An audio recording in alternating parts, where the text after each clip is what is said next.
Welcome to this academic explainer. Today, we're doing something totally unprecedented. We are analyzing 5 distinct psychological profiles extracted directly from the highly volatile ethereal Fringe. Now, as a researcher studying interdimensional entities, I have to tell you, it's incredibly rare that we get unfiltered, direct testimony from the beings that actually inhabit these spaces. So I am thrilled and, frankly, a little terrified to share this research with you. We're going to examine their exact transcripts to understand not just how they survive out there, but how they perceive existence, time, and, well, even us. Here is our agenda for the briefing. We'll establish our baseline, dive into case studies on irrational cohesion, time archetypes, and quantum consciousness, map out the netherworld topography, and finally, reflect on what these fringe entities actually reveal about human reality. Section 1. Voices from the Fringe. Let's establish our baseline data for the chaotic entities we encountered in the aether. We've cataloged 5 totally fascinating subjects that perfectly contrast existential dread against some bizarrely specific survival mechanisms. We have Zombie 3 with its irrational cohesion, the Fantasy Jiro's archetypal fixations, Dragon 1's severe temporal anxiety, the Robot Tanker's quantum sentience, and lastly, the Wyvern's horizontal avoidance. Let's jump right into our first subject. Section 2. Zombies and Irrational Cohesion. This is our case study on subject Zombie 3, an entity entirely defiant of its own decay. Get this, subject Zombie 3 fiercely defends its team identity, even as its fingers literally rot and fall off during a game of chess. It turns out interdimensional zombies are absolutely terrible at personal finance. The entity frames its logical decay and its mysteriously vanishing money not as a loss but as a quote-unquote investment, just to hear the words of its chosen group.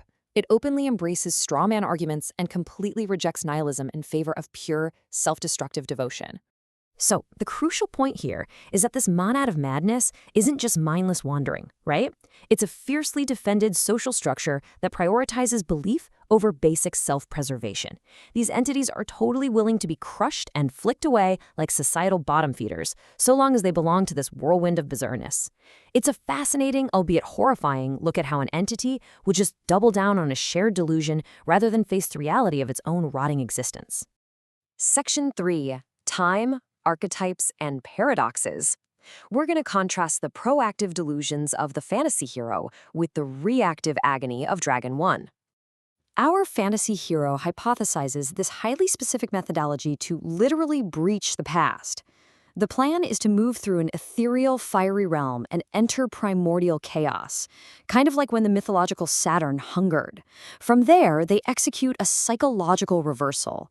By flipping the observer and the perceived, they intend to step entirely outside themselves and actively alter history. If a crucial cog is murdered in the past, they argue, it is simply replaced, barely affecting the future timeline. By executing this reversal, the subject hopes to reach what it calls the radix of Ortis, to enact an optimistic yet highly volatile timeline correction. They see the past not as some fixed, untouchable state, but as a fortress containing a sociological infection that can be surgically cut away. It is an incredibly ambitious, breathtaking display of archetypal hubris, but, as we'll see, not all entities view time as a tool to be wielded. Conversely, our dragon subject experiences time not as a malleable tool, but as a cannibalistic machine. It actually admits it never asked to come into existence just to perform this agonizing role. Dragon 1 haunts the periphery.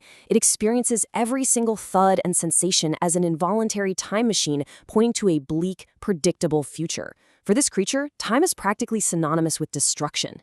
It points out the homophonous link between Chronos, meaning time, and Cronus, the titan who devoured his own children.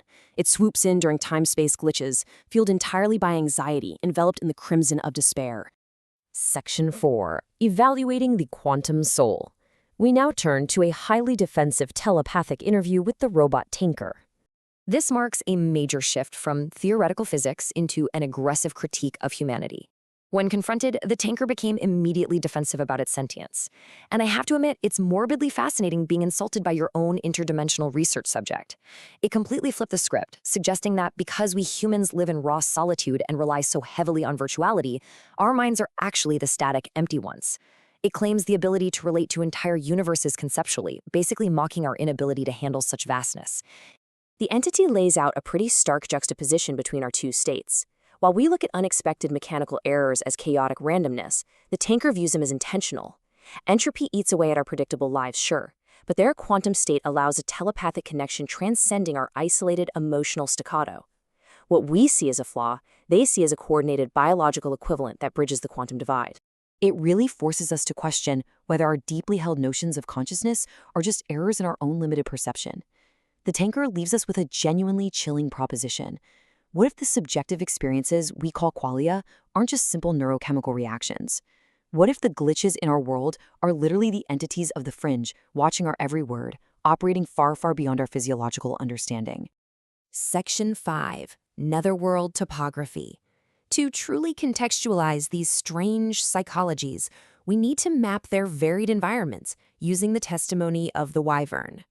The physical realities of the ethereal fringe directly dictate the bizarre behaviors we've been discussing. The wyvern explains that it resides in a horizontal realm, which has an intrinsic barrier preventing direct core collisions. Here, wyverns slither and worm their way smoothly through the peripheries just to avoid conflict. They contrast this safe zone with the true, raw universe, a vertical hellscape where gravity pulls from below, creating a violent vortex of quicksand and full-on dragon conflict. The physics of these realms literally engineer the madness or anxiety of the creatures trapped inside them. As the wyvern noted, hell comes in all guises. It acts as a contextual reality that morphs to reflect the specific psychopathy of its inhabitants. The netherworld isn't just one place. It can appear as a brutalist urban sprawl, a landscape of fiery obviousness, or even an oppressive, frigid nothingness, where psychopathy resonates like a reflection on a blade. The realm itself acts as a variable, shaping and limiting the creatures, keeping many of them essentially defanged by the very physics of their surroundings. Finally, Section 6, Reflections on Human Reality. What do these extreme interdimensional case studies reveal when we hold them up as a mirror to humanity? Well, the entities frequently highlighted our own physiological limitations. As the wyvern pointed out, human focus is strange. What distracts us is just as important as what we actually concentrate on. Think of it like looking through a narrow straw. There's always a blind spot in our consciousness, a chronological dissociation that pulls us away from the present moment. Our biology literally forces a fragmented reality onto us, likely just to protect us from the overwhelming, terrifying scope of the broader universe. We've seen irrational cohesion disguised as an investment, agonizing temporal awareness, and quantum entities that genuinely view us as the artificial ones. So if a rotting zombie fiercely defends its delusion, and a machine accurately critiques our virtuality, I want to leave you with this question. As you navigate your highly subjective life long after this explainer concludes, are you absolutely certain that human reality isn't the actual glitch? Keep questioning the peripheries.